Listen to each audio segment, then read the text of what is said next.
Congo, Congo ndemboka. Ya solo batata ba mama tango moselemba ningonga oyo bakinwa ba prefera na bango kolanda pekozela yango yo ebelemi bana Congo Brazzaville bana Maluku bana ya Kimbanseke bana Nsele Nzambi na tombeli bino bolandi malamu tikato fongola basango na biso mokolo mwalelo pour que Sabino ete conseiller spécial ya chef de l'État son excellence Félix Antoine Tshisekedi Chilombo mwana mboka Vidie Timanga depuis mokolo ya lobby abima ki kuna na prison centrale ya Makala azali ko bénéficier na liberté provisoire natasiata po na ba détail. Vidie Timanga, ancien conseiller, il y a président Félix Antoine Tshisekedi Chilombo chargé, il y a des questions stratégiques. Azali Lisusu, na prison centrale, il y a Makala Te, a bénéficié qui depuis mokolo ya mardi, na liberté moko provisoire, ndenge ba source concordante et Talisaki Bissio. Vidie Timanga,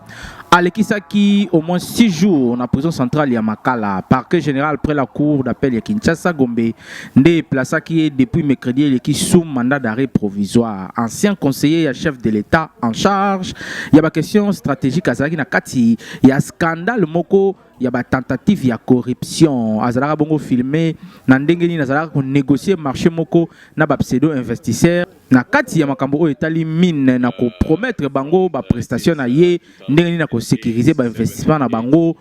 Lisusu ndenge nini akoleka à côté ba démarche administrative nyonso en contrepartie ya commission moko oyo bango mo babengaka rétro commission de pesaki pasi pe mawa le fait que azena kati ya cabinet ya mokonzi ya mboka bazuzi batiake maboko après avoir koyoka ye ba décida ki ko chaye nanu na boloko ko simba ye po makambo oyo et ben ko peser sur ye ezalaki grave mais ya pasi pe ya mawa oyo ezali ko comme ezali ki après 6 jours oyo alekisi kuna ba communiquer le côté de la population, malamoko liberté provisoire et pesi pasi pe mawa congolais bazali ko kamwa comment justice ya mboka bazali ko fonctionner boye bozu mutu na ba grief o ezali ko peser sur ye après 6 jours il y a détention sans communication au préalable bo libérer azu liberté provisoire na condition nini bo pesi les liberté provisoire poto yebi ba liberté provisoire oyo ezala liberté définitive lobby a okene poto azongeli vie na normal alors que apesi pasi pe ayoki si cabinet ya mokonzi ya mboka soni atalisi niveau ya batunini o bazali ko travailler na mokonzi ya mboka corruptible tina mo le pinière ezali ko pesa pasi pe mawa wana to koloba ete impunité ezali ko continuer ko régner na mboka oyo moto so asali mabe esengeli a piriger mbano na ye po ete ya bato mosusu oyo batikali bazongela te 6 jours na boloko lelo azali banda donc c'est que oyo bazali pemeni bakobanga na bango te bango pe lobi bakozwa liberté provisoire kaka ndenge Vidie Timanga pe François Beya bazwa Congo mboka makambo. Batata ba mama balandi ya magazine ya 100% proximité Congo mboka makambo ba ete IDPS est parti au pouvoir na nzela ya secrétaire nango mwana mboka Augustin Kabuya pour la première fois balança qui registre ya identification pour na combattant na ba combattante nyoso Salami Bwabwa azalaki wana po na konti ya Congo mboka makambo.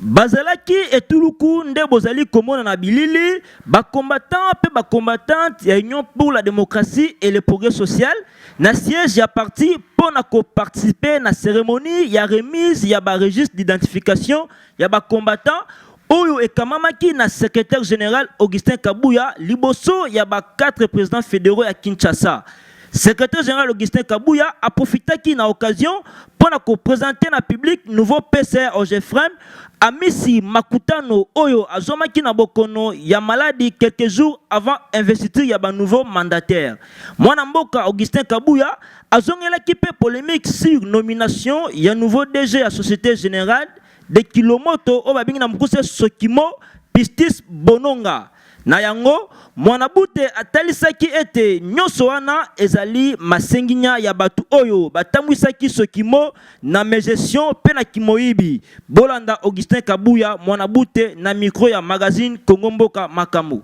Moto agitation eza mingi na niveau ya Sokimo ba ancien dignitaire ya régime oyo elekaki basource oyo balivre nga bainformation balobi boye na ndenge batie jeune wana makambo nyonso ekobanda okoma epa secrétaire général na bango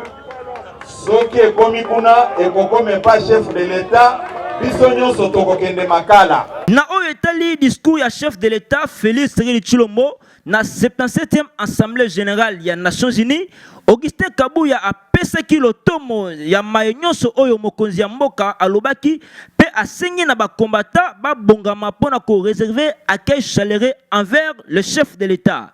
Simana yango Mwanabute Augustin Kabuya a procédé na appel nominal, il y a quelques présidents cellulaires, il y a 4 fédérations, il y a Kinshasa, pour la remise, il y a un registre d'identification. Bolanda. Registre yangoyo, o identifier ba combattant, il y a IDPS. Moni yango, bobetele maboko makasi.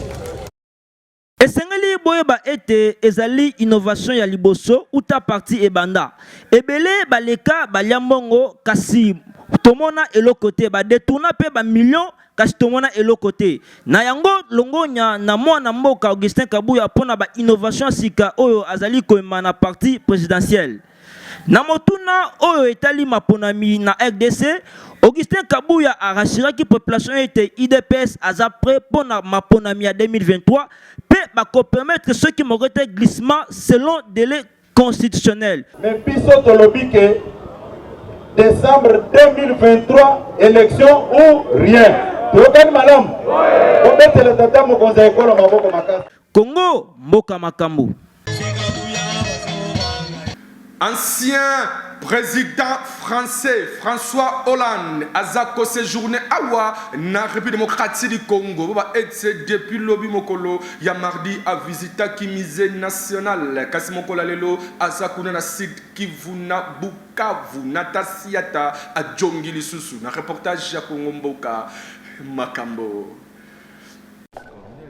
Ancien président français François Hollande a visité qui musée national et arrivé de Mathieu du Congo mokolo ya mardi pe mokolo ya mercredi et sengeli azana Bukavu na sud Kivu pendant que nous assister na inauguration il y a un nouveau service il y a hôpital il y a gynécologue congolais Denis Mukwege oyo azali prix Nobel de la paix pe lisusu asungaka ba mama mingi oyo bazali violé na partie est arrivé de Mathieu du Congo. Je vais dans l'est du Congo aussi. Nazali ko kene na est ya République du Congo lisusu po ezali zone moko oyo etikali nanu na kati ya ba conflit ebele pe ba atrocité ya ndenge na ndenge oyo ba groupe armé bazali ko sala pe bazali ko créer ba victime ebele donc nécessité esenga ki na ngai na koma kuna lisusu boyebete président Macron azwa pe ba initiative ya ko favoriser kimia na partie est wana ya République démocratique du Congo pe ko silisa ba ingérence nyonso ya ba mboka ya libanda oyo bazali koluka kokota na République démocratique du Congo pour na ko gérer ba faire na bango alors que ezali état moko souverain. Des agressions dont les femmes sont les victimes. Depuis près de 30 ans, région Oyo ezali na kati ya maboko ya ba groupe armé belé oyo bazali ko créer violence makasi. MONUSCO Oyo asala ka musala awa azali ko sala pendant 20 ans kasi azali ko sala musala malamu te pe bazali koluka ko bengana ye ndenge ba bengana ki na butembo. Kasi pona François Hollande alobi ete ba Congolais ba melama ya pio batika MONUSCO sala musala pete musala wa azali ko sala ezali indispensable na mboka na biso donc to pesa eloko la deuxième chance ndenga alobi awa. Donc je pense que ça sera sans doute une des responsabilités. Nakanisi que ezali moko ya ba responsabilité ya secrétaire général ya Nations Unies Antonio Guterres pe na ba oyo bazali ko s'occuper na mission oyo ya maintien ya kimia awa na partie ya République du Congo pour na ba tcha loboko na pat pe ba créer force moko oyo et que ça de sorte que ba mema kimia solo oyo ba congolais bazali ko luka na partie est ya République du Congo. Lisusu bakoyi koluka kutu kokendaka même na contact ya ba groupe armé wana pona koluka ko négocier kimia po kimia pe ba négocier yango des groupes qui terrorisent les populations. Ancien président français alobaki ke ezali kaka RDC tende azali victime ya incapacité ya MONUSCO ezali pe na mboka ebele oyo MONUSCO azali ko sala pona ko mema kimia kasi bazali na même problème oyo ezali koleka awa na République démocratique du Congo. Pour être condition ya engagement pe composition ya ba force yango ba équipement na bango ezali parfait pour na ko assurer mandat oyo ba pesaki bango na bamboka oyo ba kei ko sala Congo mboka makambo. Totikana nu Sud Kivu batata ba mama to jonga lisusu beko jonga na lombango ana ville province ya Kinshasa na district ya Changu na commune ya Kimbanseke bipayo wapi la pulusu yengomba mokonzi Kinshasa oyo ekumba makana mwana mboka le général Silvano Kasongo Kitenge ba présentaki liboso ba pandisango groupe ya bakuluna oyo ba bomaki policier ba imboka oyo bazalaki wana ba beta Kichonjone tout liboso caméra ya papi reportage ezalaki ne na ngonga ya 2h juste yeyo le général Silvano Kasongo Kitenge mutu oyo ayina na ye bureau long du terrain yeyo alungwaki na bureau na musala na commissariat provincial la ville province ya Kinshasa na commune Gombe mbala moko azui itinéraire ndenge bozali komone boye awa na boulevard Lumumba ndenge bozali komona kaka ayeko boya awa na district ya Changu aleki Pascal route Njoko wo yeyo akoti na route Njoko awa na commune Kimbanseke na quartier Kingasani tala tangu population bamonaka ye basepelaka parce que babike policier du peuple oyo ya proximité le général Silvano Kasongo Kitenge a sensibilisaki population ya Kimbanseke awa na terrain ya Lipate na commune ya Kimbanseke ndebi payo wapi l'homme du terrain le général Silvano Kasongo Kitenge commandant ya ville province ya Kinshasa tangu population ba moniye ba mama ba papa ba jeune fille ba yaki kotonda awa na terrain Lipate pona ba partager na le général Silvano Kasongo Kitenge ba pesaki population ba papa ba mama ba micro po ba lo ba besoin na bango ndenge nini ba vivre awa sur le plan sécuritaire ezalaki nde objectif bonene oyo ekitisaki le général Silvano Kasongo Kitenge awa na terrain ya Lipate na route ya Njoko mikolo milekaki tomonaki ndenge nini policier moko akufaki awa ezalaki nde bakuluna batu babomaki policier wana na bokasa ya service ya renseignement ya la police ba maîtrisaki quelques kuluna oyo bozali komona baza parmi bana oyo babomaki policier kasi komanda oyo akangaki bango azangaki moloba te alobaki boye agent na biso pe policier na biso brigadier Mukoko Fumupamba azwaki coup de machette na ba civique kuluna olanda mitindo ya mokonzi na biso commissariat urbain formaki une équipe esalaki de centre sur terrain tokitaki sur le terrain on a réussi à maîtriser quelques inciviques kuluna dont voici au total bazalaki 25 kati na 25 olanda baconseil ya bakonzi ya likolo tomekaki kotrier voir ceux qui étaient innocents tolongolaki bango baoyo tomonaki ke bazali présumé coupable nde togardaki bango bazali au nombre de 12 que nous allons vous présenter tout à l'heure. Ils seront tous mis à la disposition de monsieur le procureur de la République pour compétence. Le général Silvano Kasongo Kitenge yepe abetaki lisusu chonjo na etutu boye. Concernant la population, préoccupation bango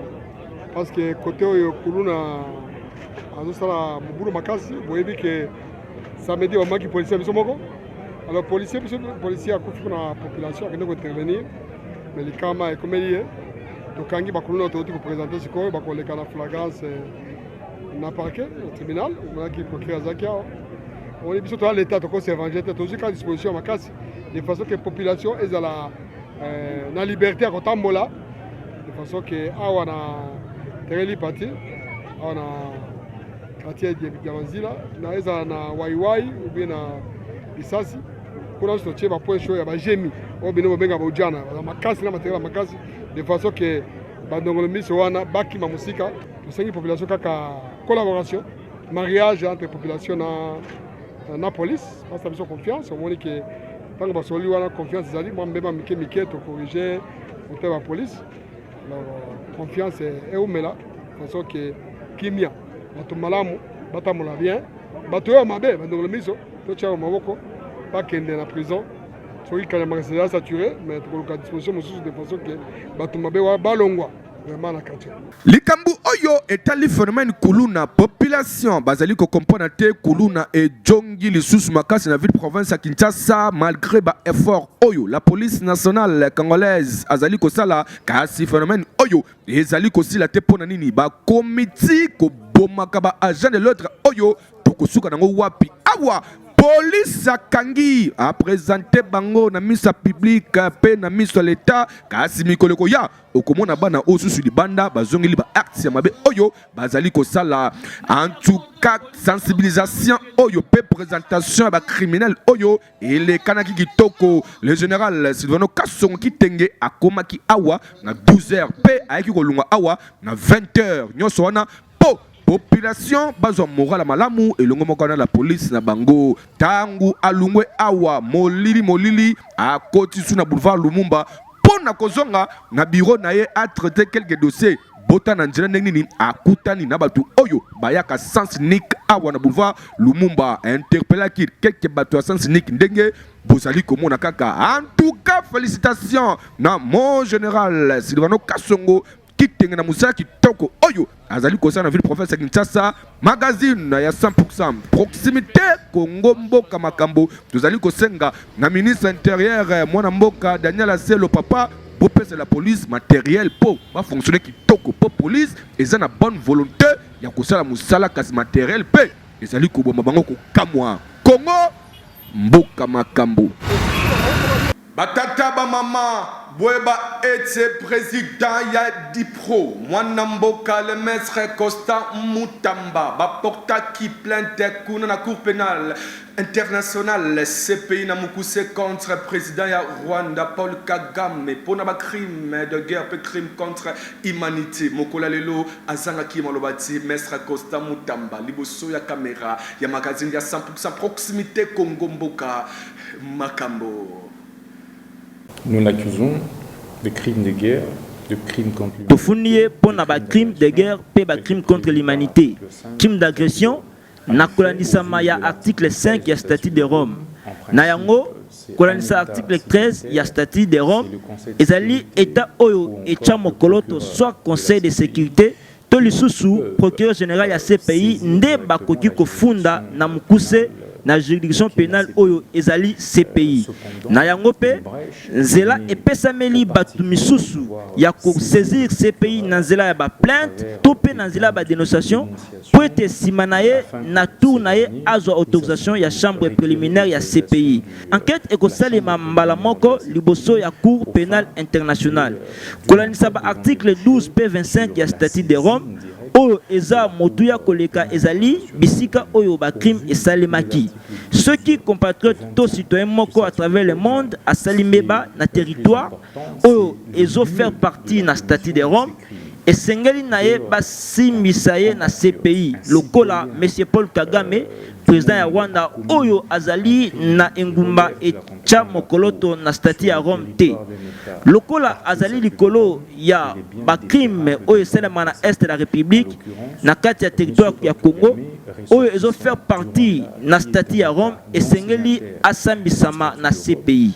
ya motuya pona biso ezali moyen de pression oyo tozali ko exercer na communauté internationale na justice pénale internationale pe pona ba criminel nyonso de guerre kozongisa bango sima pona batika kosala mobulu na ba état misusu oyo ezo fait partie na statut ya Rome. Dément à s'aimer désolation dans certains territoires des États partis ou non partis au statut de Rome. Tokoba Kaka Bekokoba batoto katanga bana Congo Brazzaville na basango na biso mokolo mwalelo Congo mboka makambo magazine oyo ezalaka toujours na souci ya vie sociale ya peuple congolais na quartier 11 na district ya Changu na commune ya Njili bipayo wapi la pulusu ya Congo démocratique ekangi moyibi na kuluna bana oyo bazali kotungisa population ya quartier 11 oyo bazalaki wana batondisa makina sai liboso caméra ya Olivier Malanda.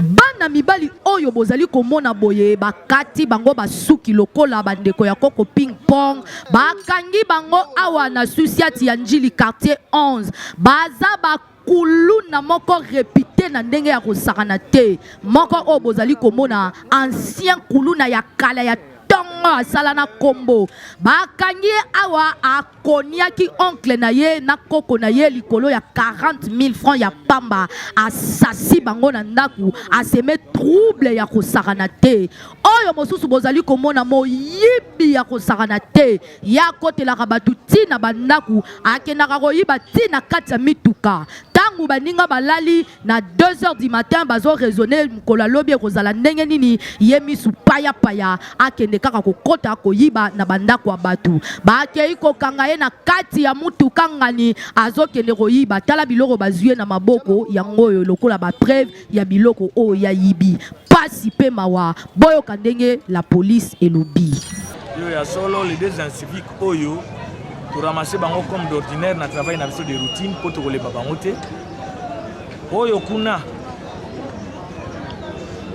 azali un ancien kuluna réputé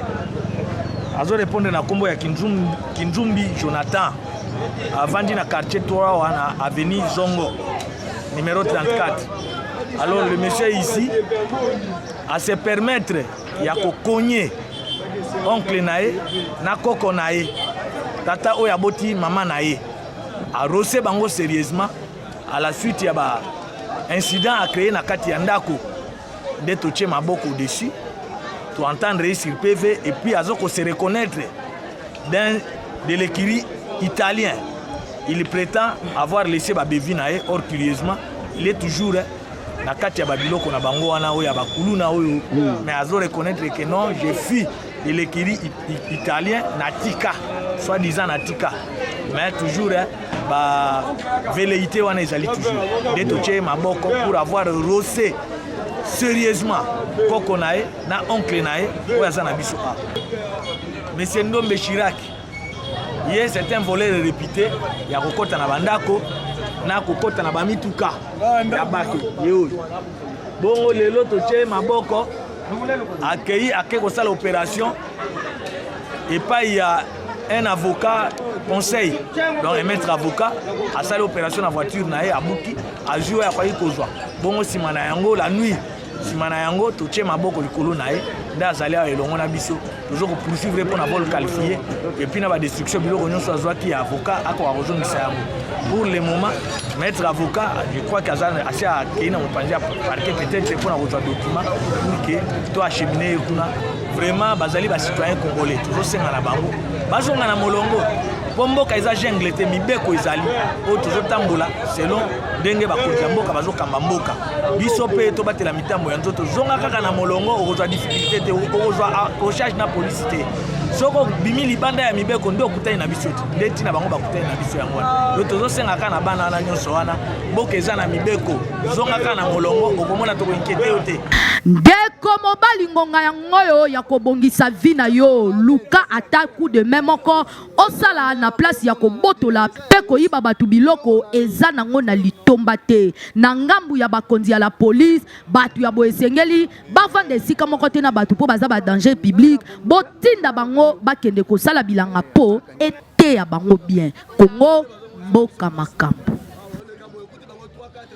totelema kaka wana na district ya Changu totikana nu commune ya Njili toyingela na Lombango na commune ya Kimbanseke 2 bipayo wapi la pulusu yengomba mokonzi Kinshasa ekangi bakuluna oyo bayaki ko agresser la police bana mboka oyo bazalaki wana bakangaki bipebu na bango te liboso kamera ya Delphi qui assiswa tangu batu misusu bazo raisonner ndenge nini bakoki kosala pona ko réussir botala mwana mobali oyo kombo na ye $100 monsieur Franklin ye azo raisonner ndenge nini akoki kosala pona ko buka poste ya la police po ye akende kosala ka ba opération na ye ndenge sengeli kasi a opéraka na ekiri na ye nde bayokana ki bakende ko buka la police ya Sousiat ya Kimbanteke de po ezocha bango mal à l'aise bazo bazokoka kosala ba opération na bango malamu te. Nde batindaki mwana mobali oyo bozali komona na concertation na bango basanganaki batindi mwana mobali oyo aye ko menacer agresser la police na ndenge ya kosakana te. Nzoka nde la police pe veille toujours tala bisika asuki. Mwana mobali oyo aza mwana mobali moko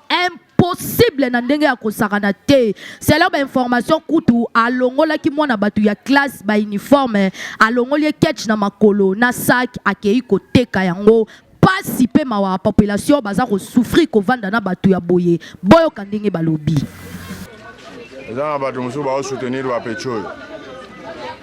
entre biso kaka batu ya uniforme te ko dévoiler bango. Ngana zaki na maboka bakonje babenga ngai pona justification.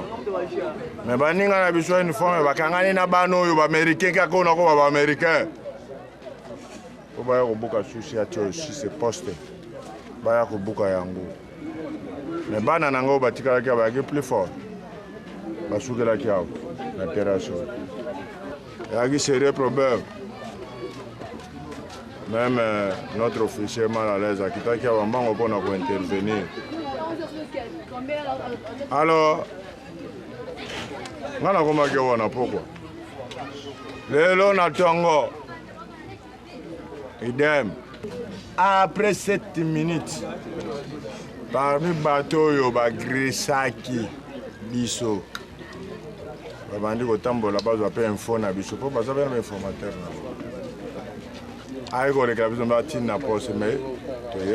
Il s'appelle $100 billet. Élément à craindre na bango penza. Force publique ya bango $100. Produit non. Na bicho. Na senga ga vraiment. Ba renforcer ngai. Ba renforcer ngai. Oye zero moket. Sona na force nanga. 15 jours c'est beaucoup. Babiloko ekolo balisusu te. Babiloko ekomona nata. Babiloko bakokanga lisusu te. Biloko batu bako déclarer lisusu te na mabelo yo. Vraiment, on a confiance en Moussa nanga. Na ape na confiance ya bakonzi nanga. Bapu yenga ikaka. Po kimbanseke yo. Kimbanseke de kimia ezali. Bakondi à la police to kosenga kaka eloko moko bo renforcer sécurité awa na souciato ya kimbante ke de po kimia ekota avant mabe ekoma awa po déjà bakuluna bakomi kokana basala bango mabe Congo mboka makambo. Tata Mama, chaque vendredi, na avenue Isokyo numéro 91, na commune Kinshasa, référence mosquée, Bokene Kosoma Sidrex, na 2000 francs, Yapamba Sidrex, Kisa Kitoko Oyo, Ezaliko Bikisa, Bokono Ndenge Ndenge, Natasiata, Salami Boaboa, reportage.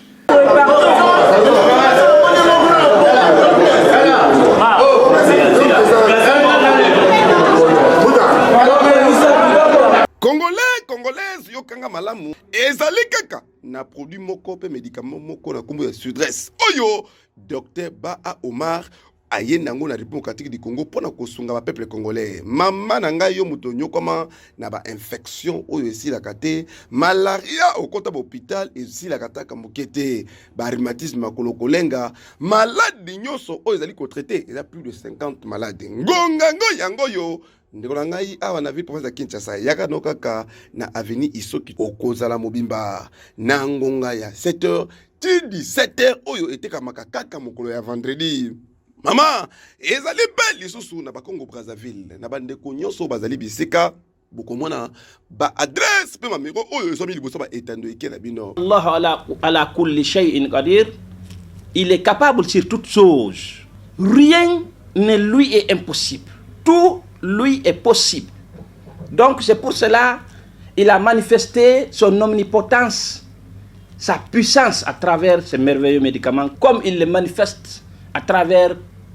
d'autres choses, tant d'autres. Si l'AVC a rendu quelqu'un mieux, il ne parle pas en prenant ça. Comme vous avez constaté, il parle. Si l'AVC a rendu la bouche tordue, c'est-à-dire que la bouche est tordue comme ça, la bouche, en prenant, la bouche revient. L'angine, ici, la méningite, il y a des gens qui ne peuvent pas faire comme ça pendant plusieurs années. Juste après avoir pris ça, ils font comme ça, ils font comme ils veulent. Les maux du cœur, maux de ventre. Il y a eu des femmes qui avaient cessé de voir leurs menstrues, qui pensaient qu'elles avaient déjà atteint l'âge de la ménopause. Quand elles ont pris ces merveilleux médicaments, elles ont recommencé à voir leurs menstrues et elles ont donné naissance à des enfants. Bandeko obalelaki likambo ya mokongo hémorroïde Matondo mingi na bino banso balandi ya magazine ya 100% proximité Congo mboka makambo pona confiance epi matondo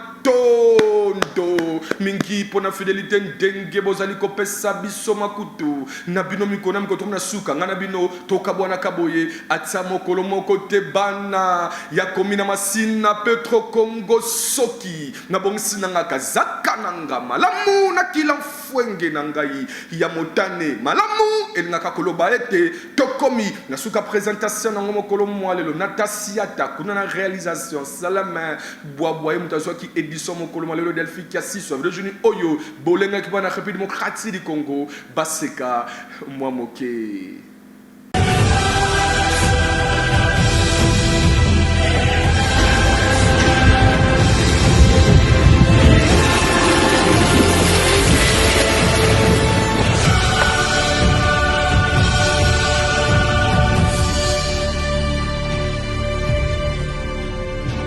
Soki bosepelaki na video du Jean Moko Mwalelo malamu batata ba mamo ba ete esepelisi son excellence Denis Christel Sassou Nguesso ministre ya coopération internationale ya Congo Brazzaville honorable ya bana oyo excellence Denis Christel Sassou Nguesso kuna na ngamba Congo Brazzaville molandi monene ya magazine ya 100% proximité Congo mboka makambo soki onto solo promotion eloko na yo eye bana mokili mobimba elekana awa benga biso kaka na mamero oyo nde okozwa équipe rédactionnelle mobimba ya Congo mboka makambo soki Yesu Kristo mwana na Nzambe ajongite ngato mona susu mikolo misaliko ya polobi bokozana Delphi kia siswa amen libota namaste Congo Kinshasa Congo nde mboka